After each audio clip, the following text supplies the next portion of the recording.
বাধ্য হয়ে শহরের বাড়িতে মাকে ডাকতে হলো। WBCS অফিসার বউ এবার আর বাগড়া দিল না। প্রয়োজন তার বেশি, ছেলের দীর্ঘমেয়াদী ট্রিটমেন্ট দরকার, পাশে থাকা একজন ম্যান্ডেটরি। অনেকগুলো কাজের মেয়ে চেঞ্জ করে দেখেছে, মনের মতো হয়নি। শেষমেশ যখন প্রস্তাবটা দিলাম তখন আর না করেনি মৌ। ছেলেটাকে নিয়ে আমরা হাঁপিয়ে উঠেছিলাম। 2 মাসে 3 বার চেন্নাই গেছি, একবার কলকাতা নার্সিংহোমে ভর্তি করেছি। শেষমেশ রোগ ধরা পড়েছে, তবে সময় লাগবে সারতে। আমার মাল্টিন্যাশনাল কোম্পানি, 12-13 ঘন্টা কাজ করতে হয়। মৌ কাজের সূত্রে বিভিন্ন জায়গায় দৌড়ে বেড়ায়, ওর অনেক দায়িত্ব। ফলে মাকে আর না আনলেই নয়। যদিও মৌ গ্রামের বাড়িতে কাউকে প্রায় দেখতেও পারে না। ওখানকার কেউ নাকি হ্যান্ডসাম না, তার উপর সব চাষা। মূল সমস্যা হলো মাকে এনে রাখবো কোথায়। 3টে বেডরুমের ফ্ল্যাট, একটায় ছেলে থাকে, একটায় মৌ থাকে, আর একটায় আমি। আমার অভ্যাস 8টায় খেয়ে 10টায় ঘুমানো, ছেলের অভ্যাস 10টায় খেয়ে 12টায় ঘুমোনো, মৌয়ের অভ্যাস 12টায় খেয়ে 2টোয় ঘুমোনো। ঘণ্টাখানিক বই না পড়লে মৌ নাকি ঘুমোতে পারে না। শরীর খারাপ হলেও ছেলে কারোর সঙ্গেই বেড শেয়ার করবে না, ঘরে কাউকে থাকতেও দেবে না। মৌয়ের ঘুমও ভালো না, মুখে কেমন এক প্রকার শব্দ করে। উত্তরে মাথা দিয়ে শুলে দক্ষিণে চলে যায় আপনা আপনি। বাকি রইলাম আমি। আমার ঘরে ছাড়া আর জায়গা কোথায়?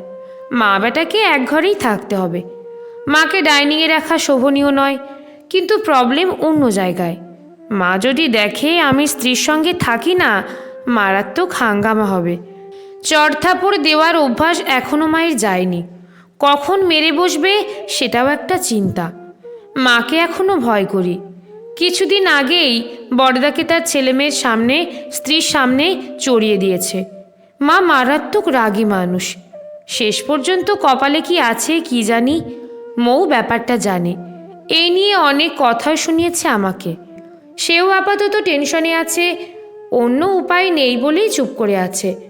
10 মধ্যেই কুরুক্ষেত্র বাঁধবে আন্দাজ করা যাচ্ছে। মা যেদিন আসার কথা ছিল সেদিন এলো না, ডেট পিছিয়ে দিল। পরের ডেটে আসবে বলল, তাও এলো না। 3য়বার নাকি ট্রেন ফেল করেছে। এদিন মৌ এসে আমার ঘরে মাকে খানিক তুলোধনা করে শেষে বলল, দেখলে কাজের সময় পাওয়া যায় না, দেখবে ঠিক আসবে না, বিপদ দেখেছে না। মৌয়ের কথা মিলল না। পরের দিনই মা হাজির, সঙ্গে গোটা 3 ব্যাগ, কোনো প্রকার আগাম সংবাদ না দিয়েই। মা এসেই রাতের রান্না করলো, শুধুমাত্র মাছের ঝোল আর আলু ভাজা। সে খাবার খেয়ে মৌ ছেলে অনেক খুশি। সত্যি অসাধারণ রান্না হয়েছিল আজ। একদিন দেখি মা মৌকে জিজ্ঞেস করছে, তোরা আলাদা থাকিস কেন? বেটা মানুষ খুব খারাপ, পেছনে লেগে থাকবি, চোখে চোখে রাখবি। একা ঘরে কখন কার সঙ্গে ফষ্টি নষ্টি গল্প করবে ঠিক আছে? আর একদিন দেখি বলছে, তৃষি তো নষ্ট হয়ে গেছে, নিশ্চয়ই ডাইনির পাল্লায় পড়েছে। ওর পকেটে 2 রকম সিগারেট দেখেছি, নিশ্চিত 2জন 2 রকম সিগারেট খায়। দিন কয়েকের মধ্যে মৌয়ের কান একেবারে বিষিয়ে তুলল মা। আমি ভয়ে কিছু বলতেও পারি না, ঠাস করে কখন চড়িয়ে দেয় তার ঠিক নেই। মেয়েদের সন্দেহবাতিক মন, এলোমেলো হতে সময় লাগে না। মাকে এনে কপাল ভালোই পুড়ল। এখন শুধু ওয়েট, কখন মৌ ঝাঁপিয়ে পড়ে। মৌ বুদ্ধিমতী মেয়ে। একদিন রাতে দেখি লোটা কম্বল নিয়ে আমার ঘরে হাজির।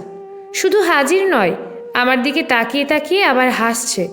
এই হাসিটাই হারিয়ে গিয়েছিল মৌয়ের জীবন থেকে, আমার জীবন থেকে।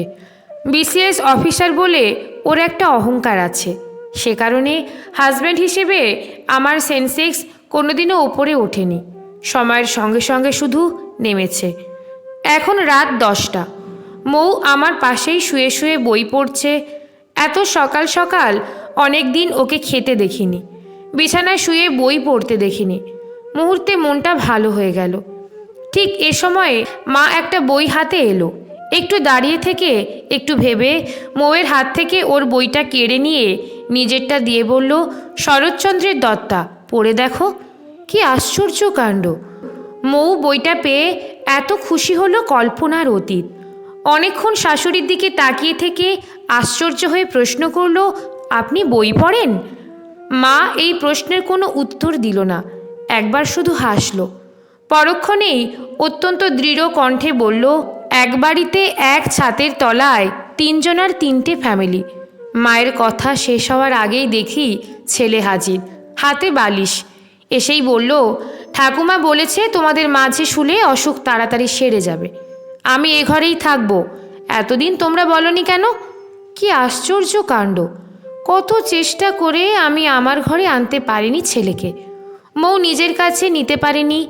আমার এত আনন্দ হলো যে চোখ দিয়ে ঝরঝর করে জল পড়তে লাগলো। কতদিন পর মনে হলো আমরা একটা ফ্যামিলি। অনেকক্ষণ হলো মা চলে গেছে অন্য ঘরে। ছেলে আমার বুকে মাথা দিয়ে শুয়ে, চেয়ে দেখি মৌ হাতের বইখানি পাশে রেখে চোখের জল মুছছে। তারপর হঠাৎ হাউ হাউ করে কাঁদতে কাঁদতে বলল, জানো, তোমার মা আর একটা মা রেখে গেল এ ঘরে, আর একটা মা। কলমে বাবুরাম মণ্ডল, পাঠে রুম্পা বিশ্বাস।